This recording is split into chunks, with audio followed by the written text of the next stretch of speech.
Welcome to another Calibration Marketing webinar.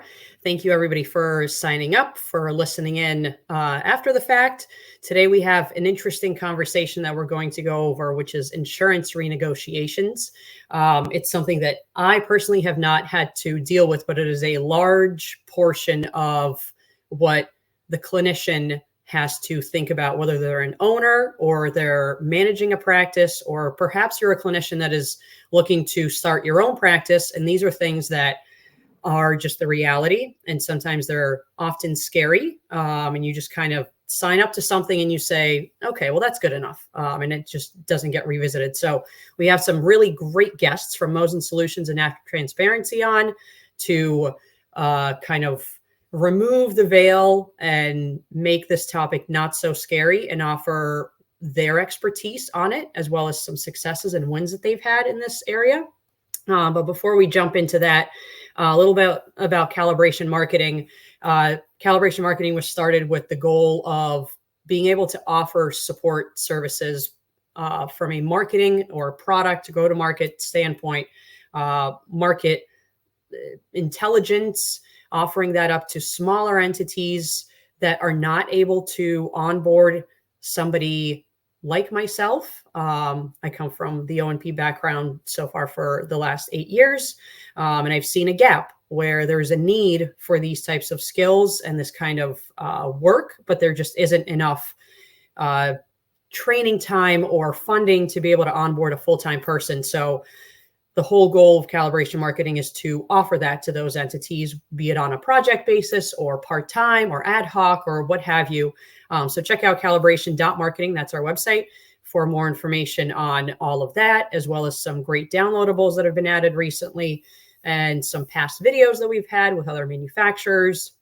But let's jump into the conversation today. So we have Jessica Norell from MOZN Solutions joining us. Good morning. Hey, good morning, Linda. How are you doing? Great. Thanks for giving some of your time and sharing some of your insights. So the floor is yours. Tell us a little bit about yourself. I know you've been in the O&P industry for just a couple decades, and have a lot of great background and insight into a lot of different varying areas of this field. So go ahead. Yeah, so I began in O&P in high school, which is why I get the couple decades under my belt because I started a little early. But I began in private practice, and I started out just cleaning the lab and kind of working my way up, clinician, residency, all that. And I distinctly remember, as I was working there, a lot of conversations around how horrible our contracts were. Like, we were working so hard, but the contracts just were what they were. They were horrible. And there was nothing we could do about them. At least that was kind of the thought at that time, right? And I can honestly 100% doing the work now that we see, understand why that is the mentality, because it's a long game. But after, practicing a bit, I went to work for OP Software and kind of then started working on the business side truly of an O&P business by helping clients, streamline their workflows and all that good stuff. Sure. And when we started MOZN a couple years ago, I guess almost 5 years now, that insurance contracting was not on my radar. Let me be very clear. Like I had that mentality from working in practice, like that was just a no gain solution. And then I got asked to do one project. And that's where it all started. And we can probably dive in that a little bit deeper in our further conversation, but it was one client, one project that really started this. And it's really, I don't know, I'm so thankful for them because it's really allowed us to have an impact in the profession. So that's where we started, and we'll talk about where we are. Yes. Yeah, definitely. And since this is such a small world, Jess, you actually introduced me to John, who I will invite on right now. He is from After Transparency. And we will talk about how you guys kind of work together. There's been some information put out already ahead of that and some success stories. But John, why don't you tell us a little bit about yourself and how After Transparency came about and kind of the need or, the gap that you're filling? Yeah, thanks, Linda. It's great to be here. Really appreciate the invitation. And I don't come from O&P or even healthcare, so I don't have the experience that the incredible experience that Jess has. But, most of my background is in business transformation, and I've worked across a lot of different industries. And really my focus and passion is taking, working with companies and leaders and owners and helping to build new capabilities that allow them to achieve the full potential of their business. And that's a broad, intentionally broad span of topics, because there are things that are constantly emerging. And one of the things that emerged is this transparency and coverage data that's only a couple years old, but very few people, especially in the O&P profession, really understand or know about. And so when my partner, CTO and co-founder, came to me and said, "Hey, what do you think about this?" We saw the potential that if we could take that data, make it easy to access and usable, and then help the people that can use it create value from it, that there was just so much potential for that. And so that's really what drives us and our passion. And over the course of these efforts, we've just made some wonderful relationships. And so a lot of people that come from healthcare data, they sell to the hospitals and the big systems, and that's something we would do too. But one of the things we also emphasize is, well, we really want to make this accessible to everybody. And so we got introduced to some fantastic partners and customers within O&P who really deeply understand the business, work through those challenges and struggles every single day, and are passionate about making a difference in the profession. So Jess is one of those.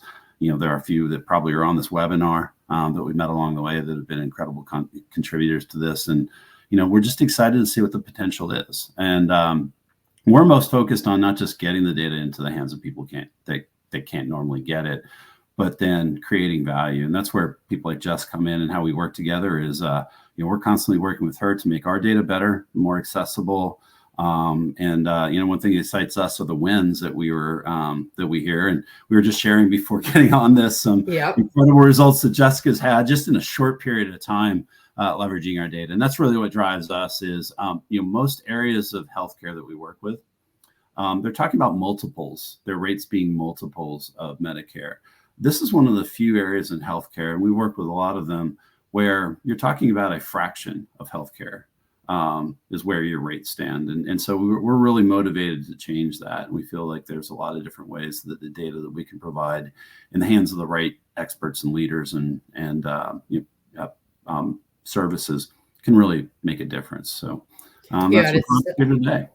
I'm sure it continues to be that collaborative effort, regardless of whether it's within the clinic or you have the right support around you with these services. And Jess, you were going to say something. Well, I was going to say, to John's point, the first project we worked on, which was a shock to me, and maybe not for other business owners who have negotiated contracts longer, but it was kind of my first start into this, right?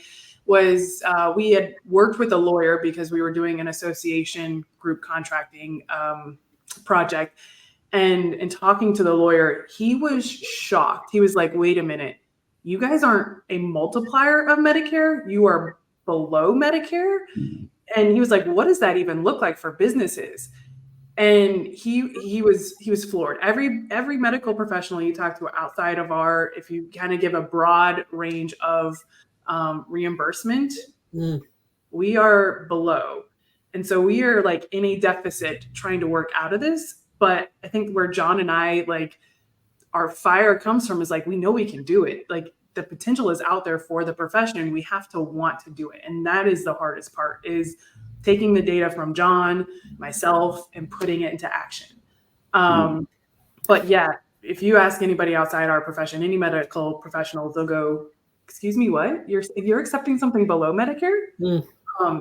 The funny thing is, in the past, what we heard from a lot of people when we started talking to those of you in the profession of O&P was that, hey, we can't share our rates with anybody. How do you even know what other people are making, or what other people in other professions and areas of healthcare are making? And so that's always been like a closely guarded secret. People bring up the Sherman Antitrust Act, saying, "Hey, you can't do this." And a lot of our interaction with some larger companies, in fact, has been, their first reaction is, "This can't be legal. We need to get our lawyers involved." And where we pull our data is from a regulatory act called the Transparency and Coverage Act. And the intent of that was to make the payer provider contracted rates visible to the public. Now, the price transparency that affects hospitals only has gotten most of the attention in, over the past few years, and even more so because it hasn't worked. And so people think it's not usable. And that's the transparency information that's being posted by the hospitals themselves. Each hospital interprets it differently. That information has been almost deemed unusable in its current form. And there's a lot of regulations and measures being passed to try to correct that. We don't pull from that, and that wouldn't affect O&P anyway. What we pull from is that payer data that is very consistent. It's comprehensive, so it's all providers. If you have a contract for any of the billing codes that you have within O&P, that could be other O&P providers, DME, hospitals, podiatrists. We found, found beauticians. And some prosthetics that we didn't realize, but those are where the contracts are. We can find all of that. And there's a tremendous amount of variation. And so getting that in the hands of people that can help interpret that and act on it to create value has been kind of our passion. But that's where we pull the data from. And very few people are aware of it. It's almost every conversation we have. Most people still 2 years past legislation have not heard of this data or may have an idea, but don't really realize what's in there and how it can be used. So. This is great. I like that you guys are just talking about just yourselves, because I am a complete novice to this area. And I just want to encourage anybody listening in to ask questions so that we can answer them. Or if you're just bowled over by the amount of great information, that's also great. But yeah, I think that also answers some of the initial questions that I had, like, what's the need? And you guys have, answered that. And what's the scary monster in the back? And that's just the unknown. And how do I even begin, or where does that even start?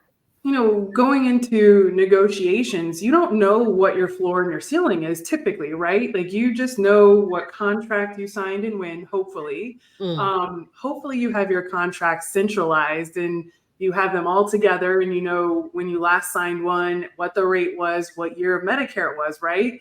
But if you don't, there's different ways to do that. So you could do this analysis, which takes a lot of time internally, or you can work with somebody like John and After Transparency and go, please pull this data for me. And it's done quickly, and you get your competitive analysis. So then you can see, well, this is where I'm at, but here's where the true ceiling is, right? And it's not just O&P competitors that are on these lists.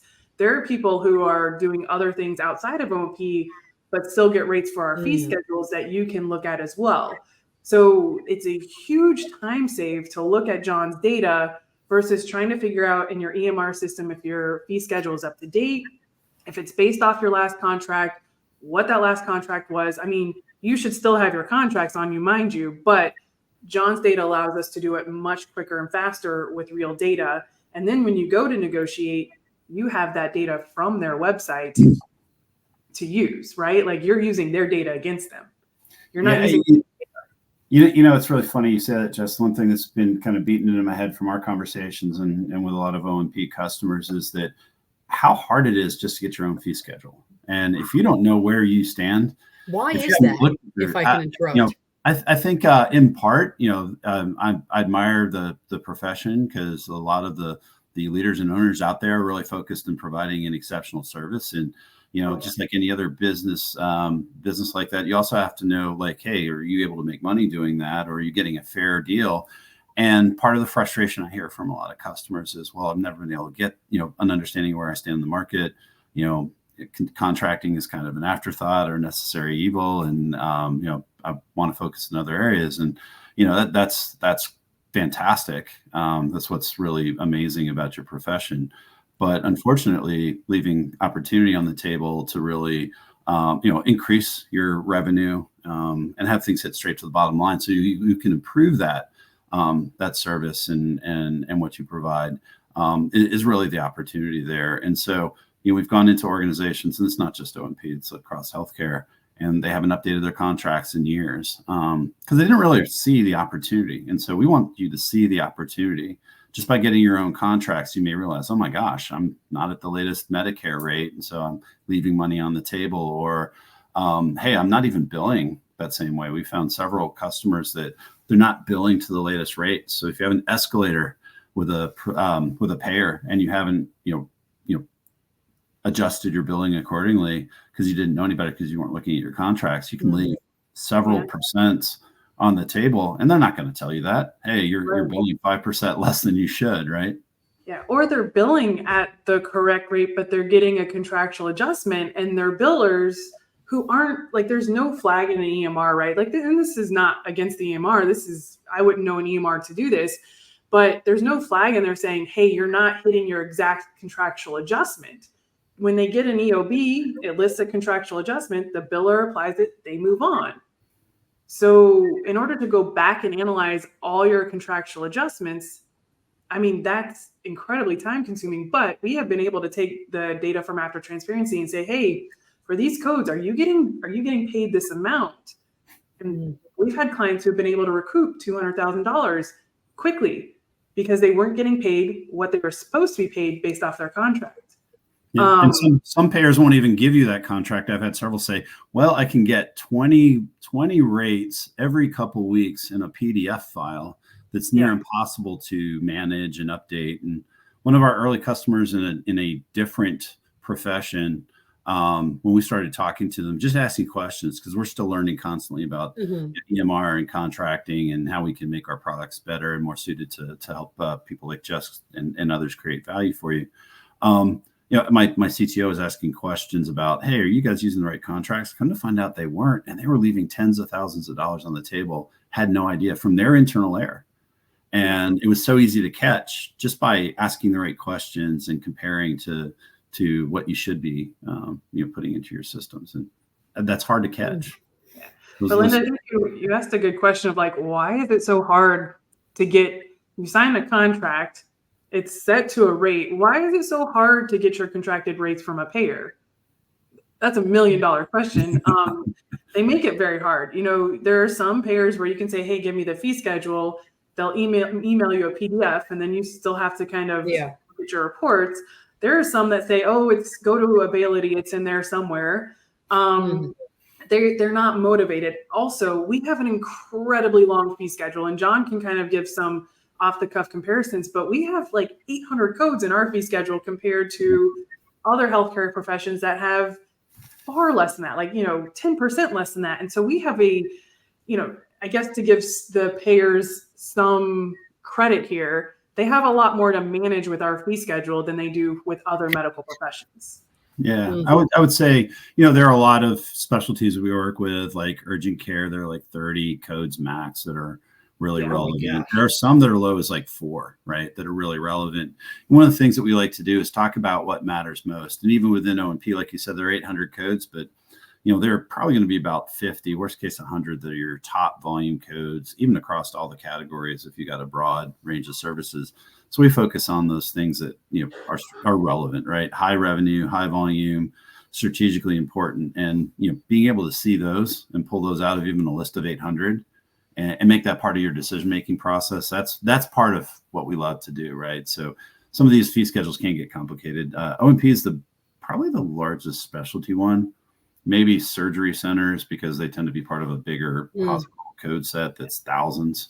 But that certainly works against you. One of the things we constantly are doing is, how do we pull the right insights out so you can see the things that matter to you? And there might be a variation in one code. I think the example that blows me away, a couple of them. One was the infant cranial helmet seems to be one, because it's not tied to a Medicare fee schedule. And the variation we see on that compared to other codes is pretty significant. In an early conversation we had, just you do 50 of those a year, but the difference is like $800 versus where you could have your rates. That's a huge impact. Just something you may not know, right? Because you wouldn't expect that. Some of the molded shoes have a lot of high volume. Those are some of the things that hospitals and some other providers will pay. The variation in Texas alone for some of the molded shoes is, I see the clinic average and then what the hospitals get paid that they're driving volume towards. And I mean, 10x difference. Wow. Right? So some of those nuances, you just don't know to look for those things. And you don't know where a simple insight like that might be an area that you want to push. We were talking before about mix, right? The one thing that the payers don't know is what your strategy is. So if you're doing something strategically, even if you're not able to make a significant dent in negotiating a new contract, by being able to rebalance your rates, you might be able to get higher rates on something that's strategically important to you in your mix. And that's game changing. So that's kind of the power, the nuance of this data that's different than what we've seen. Like a lot of people use claims data and other things that work with averages. These are very precise. So we can have those kind of conversations with you, and armed with somebody like Jess that really understands how to make the most of it and work with you to really suit your needs. It's unbelievably powerful. Do you see this as a gap mainly in smaller practices, or is it kind of across the board because they don't have and why is it or what is the reason? Is it because they don't have enough personnel to focus on it? Is it like you said, Jess, earlier, that it's like this, okay, well, we did that when we opened and it's fine. Boat, right? Why would it's also about, I don't want to rock the boat. I have this contract. And if I go approach somebody, will I rock the boat? Right. I think it's multi-layered, but Joe, you might have John, sorry, you might have a different opinion. I think it's across the board in our profession. I don't think it matters if you're small, medium, or large. I think they all have the same rubs. I think the negotiation techniques are different, though. There are different ways with a small practice versus a larger practice, different key points that you can bring up that are valuable when, like what I like to say is partnering with the payer. When I work with clients, like our focus with the payers is to make it a partnership and not a us versus them scenario.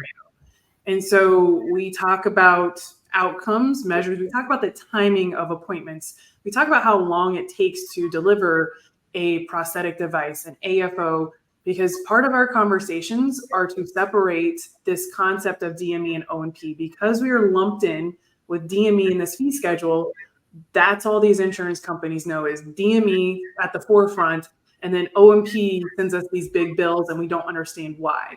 And so we break that down and we say that one big bill takes us on average 11 hours of just patient care, not even admin and billing and overhead, 11 hours of patient care to see this patient. And that's what encompasses that one big bill. Yeah. Go ahead, John. No, I was going to say it's very situational. Yep. Kind of building on what Jess said, and she gave a great example of something that's very specific. So, large companies have a lot of similarities to smaller, single clinics, and it just depends on the situation. And that's why, just making the data available is just part of it for us. It's really understanding what that situation is, and where can we give you insights that you can then act on those insights and deliver results. And results for us is always, how are you going to do two things? Either get, a return on your investment with us, right? And create value from this. And Jessica just gave a couple of examples. Negotiating new contracts is one, making decisions faster. Like, I'm going to acquire a new clinic. How can I make that decision faster? And it varies by size, but we always find multiple opportunities. The common ones are going to be, seeing your own fee schedule and just knowing what it is, right? And where you are. And, giving you two different, time becomes a factor too. So if you've been in the business for years, if you haven't negotiated your contract, like you're saying, and you haven't seen it, that's going to be one opportunity. Let's say you just opened a practice and you set your contracts and you didn't use this data to set your contracts. So you don't know where you stood directionally.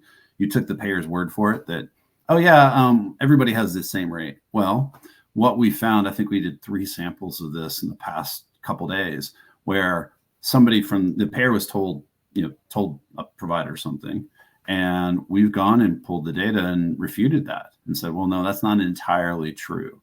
And so, if you're a new provider and your first contract's about to come up after the first year, you want to know if, hey, my contract's good, or should I give notice to the payer that, hey, you told me these were in line with everybody else and I'm 20% lower. What's going on? And have that conversation, right? So it could vary, and that's for big clinics or small clinics, doesn't matter. So time becomes a factor. So again, it's really situational, but there are so many different opportunities depending on the situations. So we want you to be able to create value and tangible value, right? Jess and I are constantly talking about that. What are some of the wins we can create for customers with the combination of our services? The second thing is there's an emotional component and a qualitative component to it. So like in the O&P profession, it feels like, a lot of people we talk to, customers we talk to, are worn out. They've been beaten down and frustrated talking to payers. So how can we turn that into something where instead of playing defense, you're playing offense and you get excited? And those are the things that build just positive momentum. We love sharing, what we've learned with other customers inside and outside of the profession to, how they can win, reapply it. And that's an ongoing journey. We're still learning constantly how you can use this data, how you can partner with, people that can, get that in the hands of people that can make a difference and get some wins. So that's that feels good. We love when the people we work with are really excited by what's happening instead of feeling beaten down. So Right. Well, and I think that's a good takeaway too. One of many is you guys are more or less encouraging people to advocate for themselves, just like they have to for a variety of different reasons in this industry and others, where you just have to, as you said earlier, Jess, rock the boat. And I know before we all hopped on, we talked about some of those instances of you just asked. I know it can be an answer, but there can also be a really great yes. So if you could talk to that, as well as kind of where, other than obviously working with you guys to kind of take off some of that burden for the clinic and for the staff that's there that is already more than likely overworked, I know you follow a bit of a process to get to this point. So what is that win for some of those clients that you've had successes for and that you just asked and said, hey, this doesn't seem right? Yeah. And they said, oh yeah, okay. And where do they, where can people start to think about getting started? And then if they realize, holy cannoli, this is a full-time job. I can't do it. I don't want to train somebody that is outside the O&P profession to do this, and I don't know where they need to begin. And perhaps they, reach out to you guys, which obviously everybody can be found on LinkedIn and on your respective websites. But what's the first step and so on? Yeah, well, I'll share those wins real quick because they're exciting, right? Again, I'm still battling that 20-year-old hearing you can't negotiate contracts. They are just stuck where they are, right? In the past 6 months, and 2 within the past month, we have negotiated from 2015, 2009, something Medicare. Oh my God. 100% of current Medicare for 3 different clients on their contracts with prevailing Medicare written into their contracts. And we just asked. We just said, this is our ask and this is why. These are our margins. This is the time spent. And we've done the negotiations different ways. We've had a sit down via Zoom, if you will, presentation, talking about the company, talking about the process, showing the margins. We've done it via email. We have invited these reps to come to the offices and see the patient care centers. So they realize this is not, again, a stock and bill DME type of situation. So I know it sounds scary, but you're right. There is definitely a persistent method to this. So in the very first one that we got at December of last year, which I would not have thought that we'd renegotiate a contract in December, right? We had been trying to contact that payer for 4 months. 4 months of just constant routes, phone calls, portals. Super easy to give up if you're just somebody. Yeah, like I would put the patient in front of me any day of the week and twice on Sunday, right? Like that insurance company, I'm just going to give up on some point. And then, I didn't calculate the ROI on that one because, again, I'm learning as a business owner too, right? So this last client that we achieved the win for, I did a quick calculation. They gained 6% to their bottom line by getting to this contract. And that will be forever going because we got prevailing Medicare written into the contract. 6% for a $2 million company, and that they paid for our services and then some. They've now added a full-time employee to their payroll if they wanted to. That's amazing. So our process I don't think it's convoluted, but we have made a process to where we walk the client through, our process, but the goal of our process is to hand it over to them. We don't want them to feel like they have to work with us forever, but if they want to, great. But our goal is to empower our clients to be able to take this on and know that they're working from 2024 Medicare on up, not 2009 and like playing catch up, right? Mm-hmm. Yeah. So the first part of it is understanding your contracts. And we can do it the long and hard way by reviewing all your contracts and all your data, or we can partner with After Transparency and get it done very quickly. And then we get the added benefit with After Transparency of knowing our competitive advantage. And so, again, there's two routes. If you want to get to the table quicker with payers, then you obviously can kind of see the route you want to take, right? So we do that contract management piece. The reason you want that, and it's simple, it's an Excel sheet of all your payers, the last time you renegotiated it, what the rate is, based off of what year of Medicare, who the rep you reached out to, their email address. You want to keep that information so that you can go back to it every year, right? And then we build the strategy. We're going to talk about the number of claims, our volume, our patient care timelines, our referral sources. Are we going to have a patient on with us? We formulate the strategy for the negotiations. And then once we analyze all this data, we pick three. We pick three payers. And honestly, I like to start with one because I like to get a quick win. And that's proven effective. But we get the quick win. We hit the ROI really quickly for our clients. And then we go after the harder ones. And everybody knows who the harder ones are. They take more time, but we've got that quick win in to keep our momentum going, right? And then it's reach out, get pushed around, reach out. You have your meeting, you have your ask, you go through the negotiation phase, and you've got to know where your top line is and where your bottom line is and what your asks are. And you have to know your margins in your business in order to get to that negotiation stage, right? And then you set a calendar invite in your calendar to remind yourself to do it again the next year. You don't sit on 5 years. You keep going. And you also double check them, right? You put a calendar invite to double check that once the new year hits, that when your Medicare updates are applied in your EMR, that your fee schedules are updated, that you're monitoring your reimbursement through that. And you check in with John and After Transparency just to monitor like what's being put on the payer website as well to make sure there's no variance in your data. Yeah. The other thing you'll see who else is getting increases. And so as we've been working with people over time, it's like, hey, you got a nice increase, but if somebody else got another increase too, now you got kind of an argument. And so like you said, Jess, it's got to be a continuous effort, right? Yeah. And the cost of doing nothing, think of what you just said. Okay, I got 60,000 this year and I'm constantly going to be looking at it. If you do nothing, you're here, or maybe even worse, because you're adding risk by not knowing. So, we're finding that our customers and partners that are acting early and quickly just build more momentum. They find new uses for the data, and it pays for itself really, really quickly. And that's the exciting thing. And I'm going to brag on Jess. The results just from those two examples that she mentioned in the past month have been tremendous. So I believe it. Yeah. When I heard about this morning, getting more than what was already kind of a challenging ask, it was unbelievable. So the owner had a great relationship with we just got this information today. So like we're riding this high right now, right? The owner had a great relationship with the rep. When we reached out, she was like, "Oh, I remember working with you previously." So there was a great relationship there, and he was a little hesitant to go in too aggressively. So he said, "Hey, if we get 85 out of this, I'm happy." So we said, all right, we'll go 90. We like to ask for 100 off the bat. Like we want the win. So we said, okay, we'll go 90.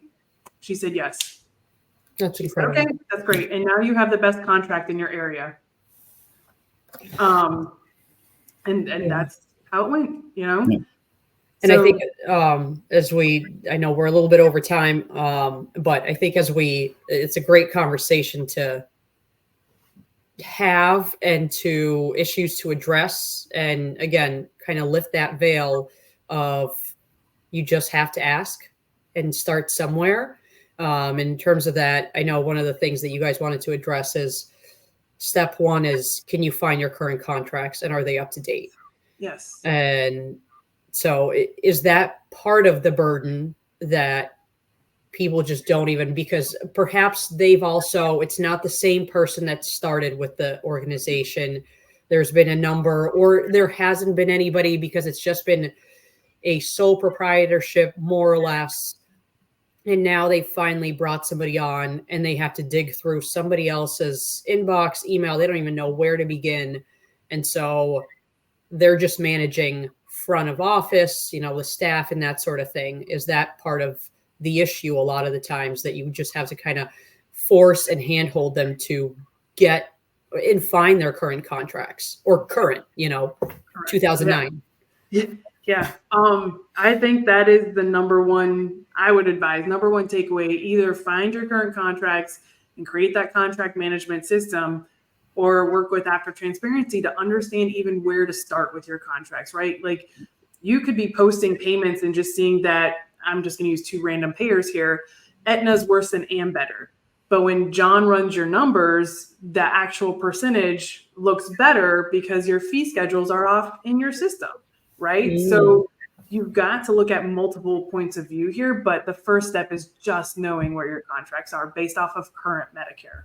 Yeah, knowing where you are is really important too. And you just brought up something that made me think, Jessica. A lot of times people go in thinking they're one place and they're really not. They don't know where they are in the market, and usually it's a surprise in a good way in showing them more opportunity. And even between payers, you may have the same rate or maybe even a higher rate with another payer, and you don't know if they're paying here compared to that payer. We see that all the time. So you're thinking, okay, I'm good. I shouldn't negotiate. I should negotiate with this one over here.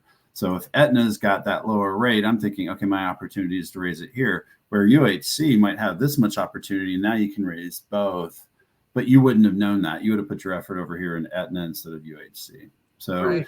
that's the kind of, we have the benefit of being able to see in a broader perspective, and then bring that perspective to you, and then zero in on the data that's going to matter for you. And that's, if you have multiple clinics in multiple states, it's even more powerful, right? More complicated, but more powerful to see that data. Sure. Especially if you're going into a new market. That's one of the common things we get is, I'm in this state and I have no idea what I'm going to do over here and what the contracts are. And the variation, even just across the state line in a metro area, can be huge. Right. As we wrap, is there anything you want to leave any of our listeners with? Because who knows who is listening, and maybe payers, and maybe clinicians, and maybe users, and maybe just people that are starting out in this industry or are looking to learn a little bit more. Obviously, both of you work, as we said earlier, there's a big chunk of your work dedicated to the O&P industry, but there are obviously other industries that you serve, other offerings that you have as part of your just kind of Rolodex in terms of what MOZN offers, in terms of what After Transparency offers.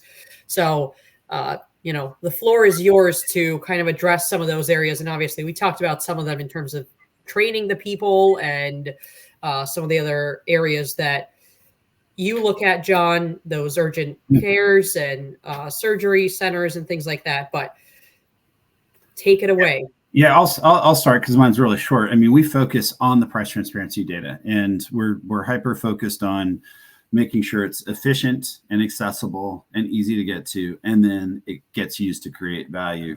Now, not being from healthcare, we've had the fortunate benefit of working with people like Jessica and others in the O&P profession, but we've got other people doing negotiation in almost any other specialty. And so that we're constantly building those relationships with partners that complement what we do. So we pride ourselves on doing the data well, but then working with other people. So regardless of your needs, you need help to do many different things, Jessica's a solution. Or if you do have, one of our customers has a completely different specialty they play in, great, I got other partners over there that we can connect you with if that's not something that somebody like Jess can support you on. Yeah. So that's kind of how we operate. And so, but it all starts with the data, like Jess said. So that's really what we try to do best, and then put it to use in the best ways we possibly can.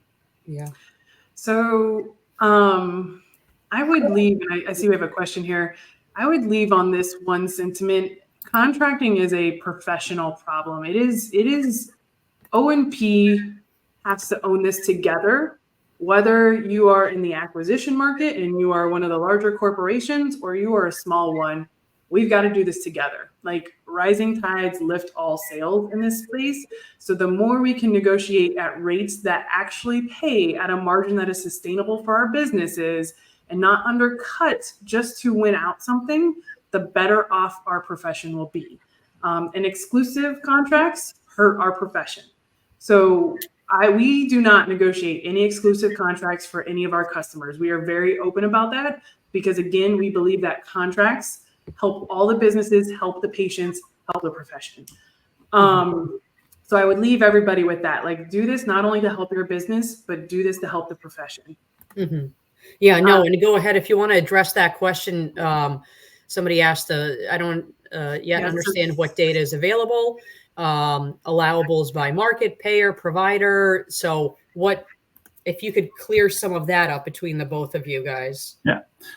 So it's by payer, by geography too. So you can cut it down with a lot of different fields and taxonomies, but all the way down to the actual provider, the actual billing code, and the actual rate, contracted rate. So I'd love to throw just a quick example, if I can do that, just so you can kind of see.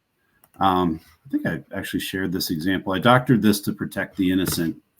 But this is an example, like if you're operating in Georgia and you want to see United Healthcare. I changed the EINs and the names. These are actual rates that we pulled for, just a common smattering of O&P billing codes. I'm going to do this for a second so we can see it better. Yeah, thanks. And so that's the kind of information that we can make available to you. And as you can see, there's a lot of variation. We see some patterns and some consistencies, and that varies by state, by payer, by provider type, provider type especially. So hospitals tend to have different than O&P.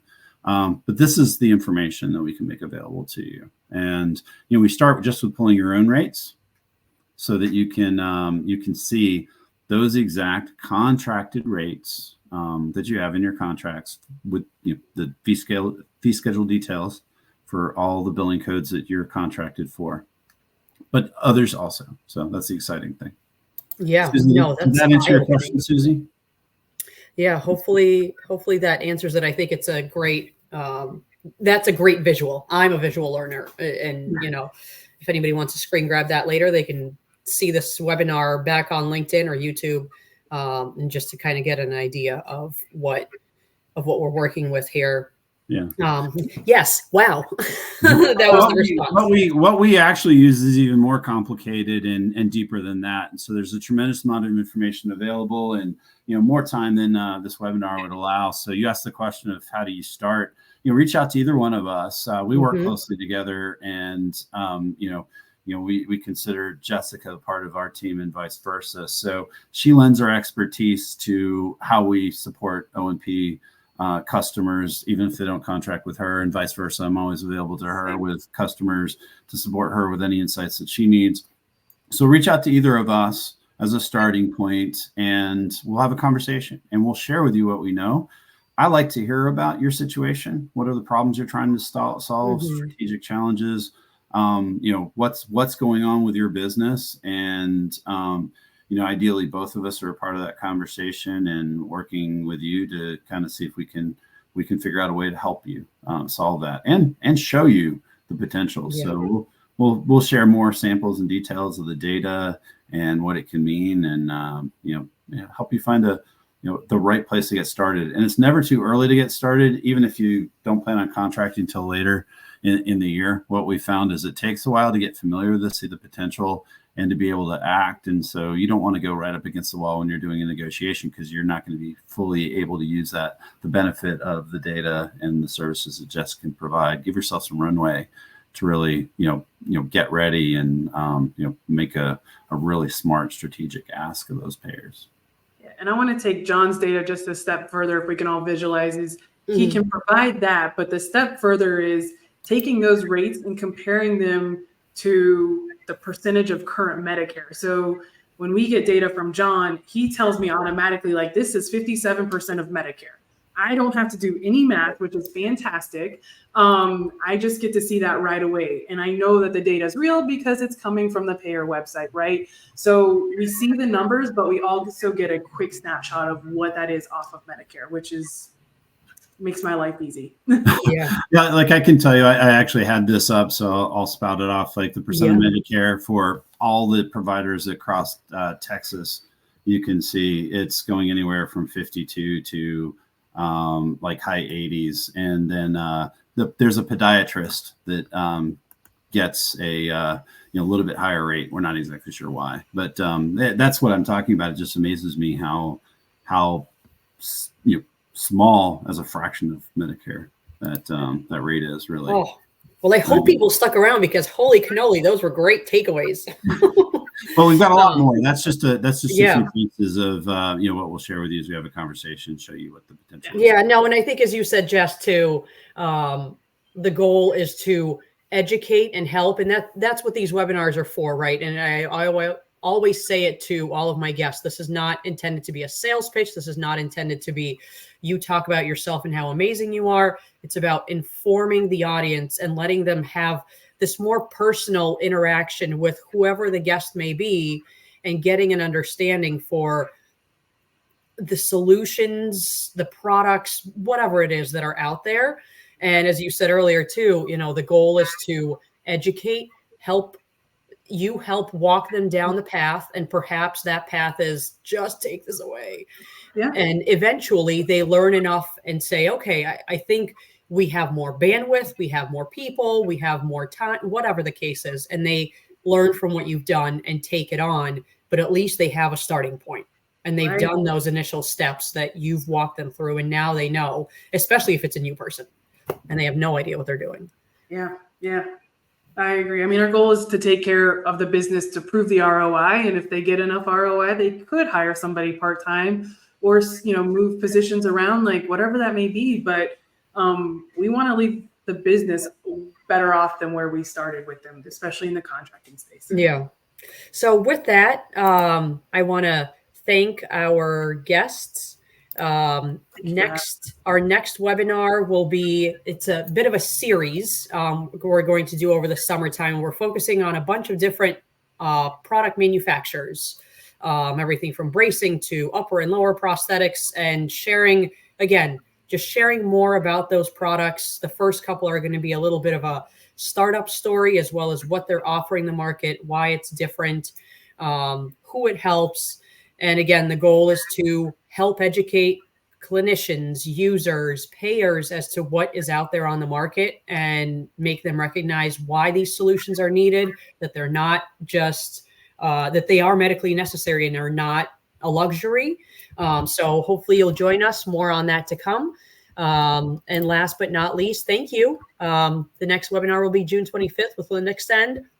And you can learn more on calibration.marketing. Please reach out to John and Jess online, MOZN Solutions and After Transparency. Those, just add a .com at the end of that and you'll find their websites. But thank you everybody for your time. Hopefully this was helpful and insightful, and we'll hear from a bunch of manufacturers and then we'll jump back into these larger conversations as the year wraps up. So have a great rest of your day. Thanks for joining me, guys. Thanks, Linda. Appreciate it. Thank you. Bye-bye.